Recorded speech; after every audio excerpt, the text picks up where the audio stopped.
who your opening day starter is at quarterback, will you also set the pecking order following, meaning quarterback 2, 3, and 4, or will there be a competition right through Cincinnati week? Yeah, well, I'll talk to we'll have the team in tomorrow, so I'll be able to talk through a bunch of different things with our players. But in terms of, where people are, first string, second string, those type of things, not really thinking about that.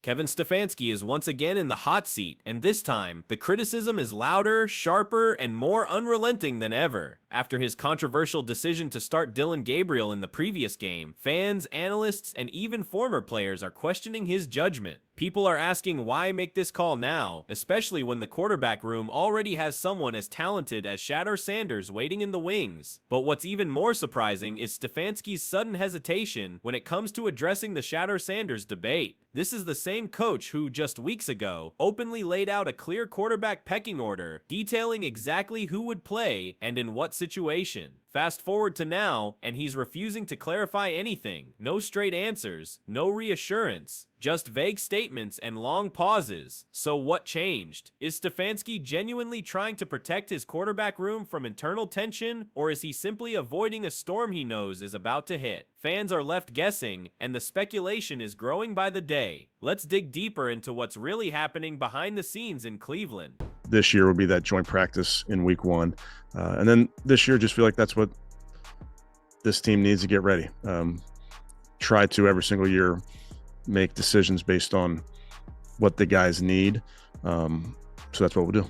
In his most recent press conference, Kevin Stefanski looked noticeably uneasy. The hesitation, the long pauses, the careful wording, it was clear he didn't want to fully address the quarterback situation. And when Shedeur Sanders' name came up, you could see the discomfort. It wasn't subtle. When a reporter pressed him on why he plans to play the regular QB in the third preseason game this year, after avoiding that exact strategy last year, Stefanski gave a response that was frustratingly vague. We do what the players need. Here's the issue. Shedeur Sanders hasn't been given meaningful game reps. He hasn't seen the first-team offense in a real competitive setting. So how can Stefanski claim that his decisions are about player development when the player fans are most eager to see isn't even being given the opportunity? The whole thing just doesn't add up. And now Stefanski's lack of clarity is creating more confusion than ever. When asked directly about who would start, he simply said, "We'll decide in a couple of days." But realistically, can anyone make a sound decision about a starting quarterback in just 2 days? That's not a strategic move. It's stalling, and fans know it. Deep down, the sense is growing that Stefanski could be quietly pushing Shedeur Sanders aside, even as pressure mounts to give him the opportunity he's earned. At this point, Stefanski's words carry less and less credibility.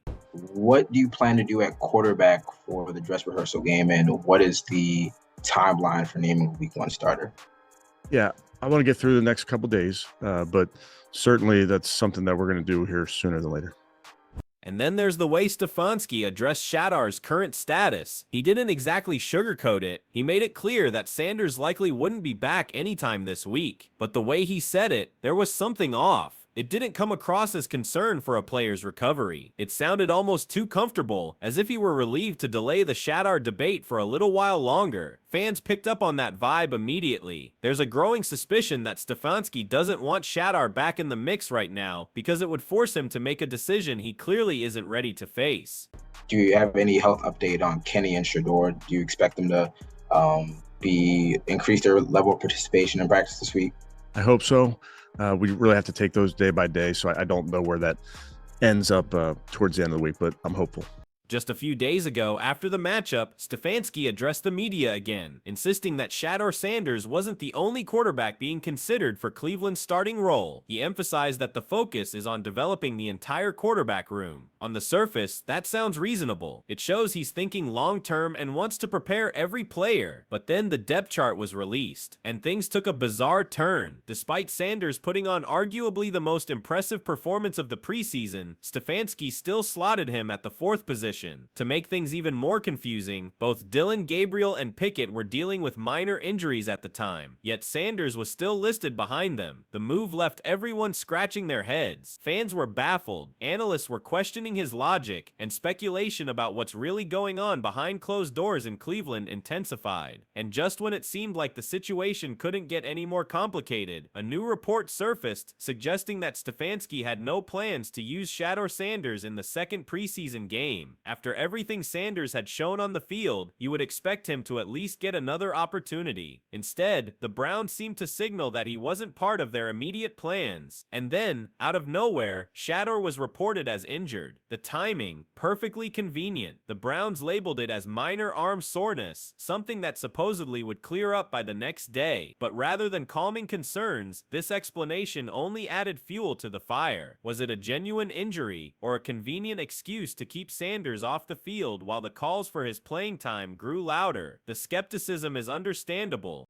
Because all I know is that what I keep hearing is what you're telling me what he can't do. Like my coach just said in college, but hey, find something that he can do. See, you keep telling me what Shedeur can't do. Well, your job as a coach is to put players in position and find something that they can do.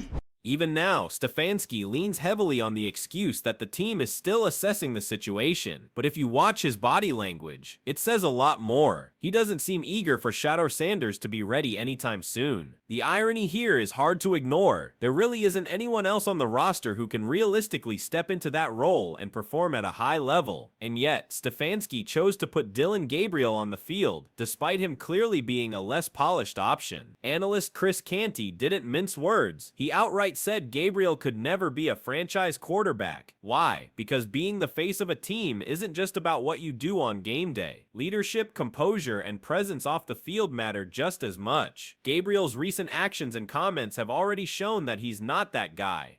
To set in terms of his post-game interview, with all of the mistakes that we saw, with the turnovers in the first half, there was clearly an opportunity for him to acknowledge his need for improvement and how he's got to stack days. He didn't do that.